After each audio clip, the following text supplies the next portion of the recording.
Welcome to Untangled Minds, making sense of the mess one thread at a time. Life with ADHD, autism, and other neurodivergent experiences can feel tangled, chaotic, and overwhelming. I'm Deanna, therapist, writer, mom, and intuitive, and I know firsthand what it's like to hold one of these brains and have both the struggle and the beauty. In this podcast, we'll explore the intersections of neurodivergence, attachment, relationships, and parenting, and healing. Through story, strategy, and soulful conversation, we'll untangle shame, celebrate strengths, and create space for authenticity.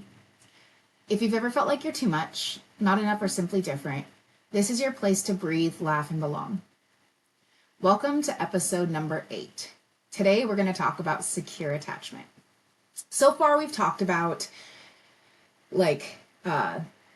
anxious attachment, avoidant attachment, and disorganized attachment. Today, we're going to talk about secure attachment, which in the world of attachment is often referred to as the unicorn. This is what they call the gold standard, or the coolest, the best. They say, these are the people that can teach you how to have secure attachment. But, whatever, everyone agrees to disagree or agrees to agree, whatever, it's not my problem. Today, I'm going to go over my take on secure attachment with you. I'm going to give you some information. I'm going to talk about the benefits of secure attachment and some of the struggles that come with secure attachment. If you've ever sent a text, put your phone down, and then gone about your day without spiraling, you might have secure attachment. Secure people are basically the emotional unicorns of the relationship world. They like closeness, they like space, and they don't make either of these dramatic. Right now, everyone with insecure attachment is like, wow, must be nice, Becky. But the reality is, every positive has a negative, right? Some quick facts about secure attachment. Roughly half of adults identify as having a secure attachment. I think I've said before, I think that's a bunch of phooey. But yes, they are out there. They're like Costco samples. You just have to find them before they're gone. Secure attachment forms when caregivers are reliable, emotionally responsive, and safe. The core belief of somebody who is secure is that I am lovable and others can be trusted to love me. They flex with ease. They're flexible. They're not rigid. They're not black and white. They need closeness. Cool. They need space. Also cool. There's no problem with allowing their partner to be and who and what their partner is. People who are secure often repair conflict or ruptures quickly without dragging everybody into a shame spiral and being like, you should have done this, you should have done that. They just address it and move on. Their nervous system, which is what dysregulates people with insecure attachment, their nervous system stays regulated for the duration of the conflict. And this kind of attachment, secure attachment, often protects people against burnout, anxiety, drama. And these people can often be seen as boring, especially by people who have insecure attachment styles, because people with insecure attachment styles thrive on that roller coaster of ups and downs because that's what their nervous system is used to. So people who are secure might be misconstrued as boring or too normal for somebody who's used to an insecure attachment style. The thing is that the safety actually fuels the passion that they experience. So because when you're not engaged in survival mode, you're engaged in play, you're engaged in fun. When you're not constantly sitting there worried that you're going to lose or you're going to die or you're going to whatever dramatic feeling your insecure attachment is giving you, you're programmed to have fun, to laugh, to engage in conversations and things to make you smile. People with secure attachment are inherently happy. So I think that the big thing to remember is when you're coming from an insecure attachment and you are with somebody who's a secure attachment, your nervous system is going to try and mess it up because they're too boring. They're too this, they're too that. They need that cortisol and that adrenaline. So your nervous system is going to make mountains out of molehills. So, you recall anxious attachment. That's the I love you, don't leave me, I'll make everything perfect for you. Avoidant attachment is the I love you, give me space. Disorganized is all of it plus some. Then secure attachment is loving without survival mode. We've already gone over the anxious givers, the lone wolves, the push pullers. But now there's this style that proves that love doesn't have to feel like survival mode. It can feel like home. And that is what we all want, is it not? As a disorganized attacher, all I want is to feel like I'm at home, I'm loved, and I'm safe. My body thinks it's a fun way to go around it by making life more complicated. So, defining secure attachment. It's the core belief that I can count on me and I can count on you. They are able to balance closeness and space. They have nervous system safety. And when they engage in conflict, their brain doesn't spiral into this is the end of the world. Kind of sounds like the perfect storm, right? So, people who experience secure attachment, often found in childhood, realize that they had consistent, emotionally available parents or caregivers. They had people who believed and operated under a rule of fairness. When their emotions were big, they were seen and they were soothed. And they were not taught that they had to be anything other than present when they were to be loved. Secure kids don't learn that love is perfect. They learned that in order to be loved, you just have to show up. Parents notice their distress, they soothe it without overreacting or ignoring it, without making them feel like they're too much, without belittling them. This sends them the message that they are safe. So, um, when I was first dating after I got out of my marriage last year, I dated somebody who was engaged in open relationships. And I learned a lot through this relationship. I was still very early in my healing journey, and I was still triggered by so much. And I was still engaged in a really healthy, unhealthy relationship as well at that time. And this relationship that I had with this person um, was probably one of the healthiest relationships I'd experienced at that point. I could go without talking to him and not panic. I could see him and be content with the amount of time that we were seeing each other. I could talk to him and explain issues I was experiencing, and I didn't feel like I was being punished. This was the closest thing I've experienced to secure attachment.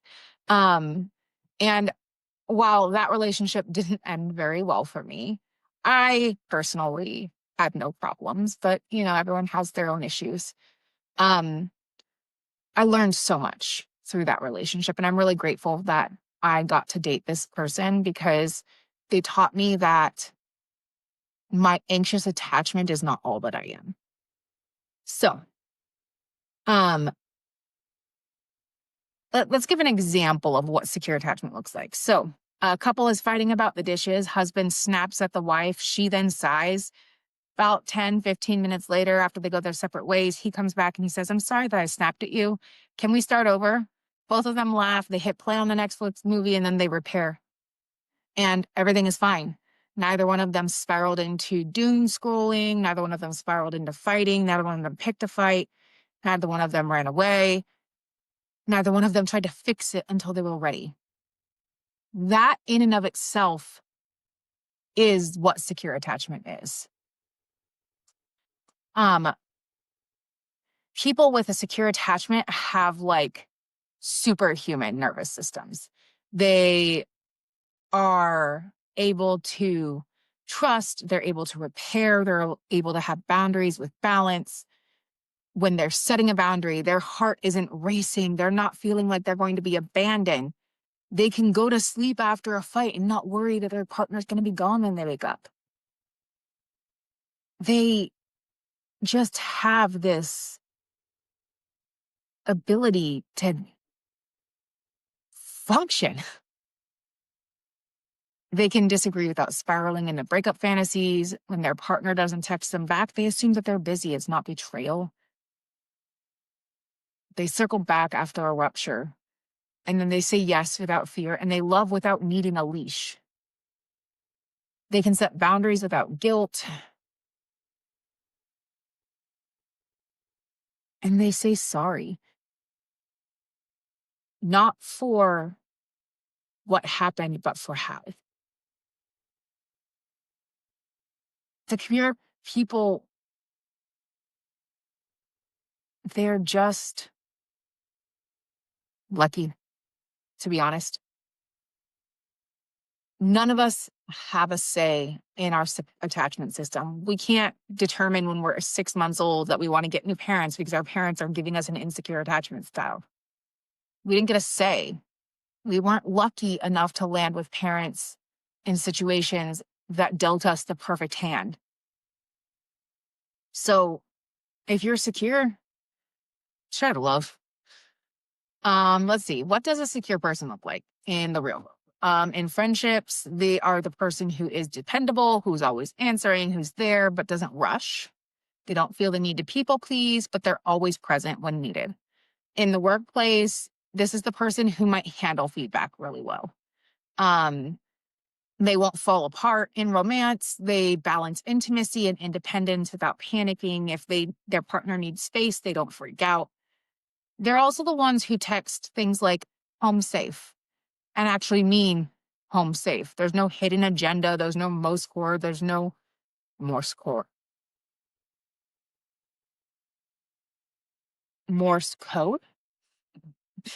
There's no 3-page subtext to explain what home safe means. They're just good communicators for the most part, but really truthfully, they have a nervous system of steel that doesn't dysregulate just because things aren't perfect. Strengths include the steadiness, the being present without being feared or fearful. They're nurturing, they're resilient. However, um, they might become insecure sometimes and underestimate the power that insecurity can have. They also might underestimate how insecure attachment impacts their partner because they can't understand what it feels like. Um, they they might seem like on the surface, like they're unbothered by your insecure attachment. Sometimes even coming across as cold. And a lot of that is because they don't, again, they don't understand what it's like to experience such a level of anxiety and fear around abandonment and things like that. Um, Another good example of a secure attachment is when one of my clients' partner went on a boys' trip. And we had a session while he was gone. And she's like, yeah, I miss him, but like, he'll be back in a little bit. And she was like confused because one of her friends was all paranoid about them going away for the weekend. And she's like, I don't understand why she's so worried about whether or not they're going to do something. Doesn't she trust her partner? And so we had a conversation about her friend's attachment style and her attachment style and how they fundamentally see things differently. Um, to her, connection isn't seen as chains, it's just seen as part of life. Um, so I feel like this episode's going to be really short because there's not a lot to say about secure attachment.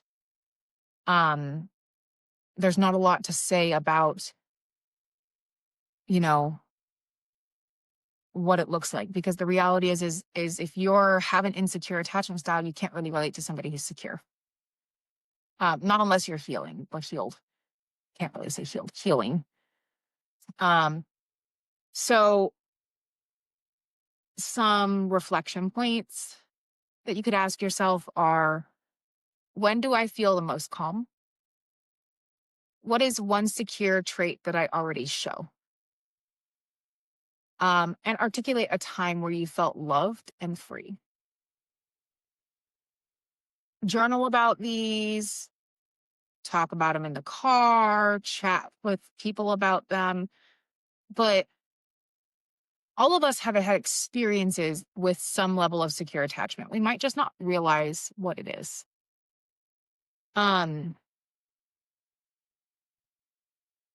We'll go over the practical shifts on how you can lean more into secure attachment in the next episode. But if you recognize yourself in this episode, congratulations, you're a unicorn. If not, don't worry. Next time we're going to talk about what's called earned secure attachment. And this is where anyone can grow to on their own, and where you get to pick the color of your unicorn. We'll explore how therapy, healing, and safe love can literally rewire your nervous system. And yes, you too can be a unicorn. So, to recap, people with secure attachment might seem like they're perfect. They might seem lucky. They might seem this. They might seem that. And yes, that's all true. However, you can get there too. Until next time, unmask, untangle, and shine your weird into the world like a beacon. Stay weird, my friends.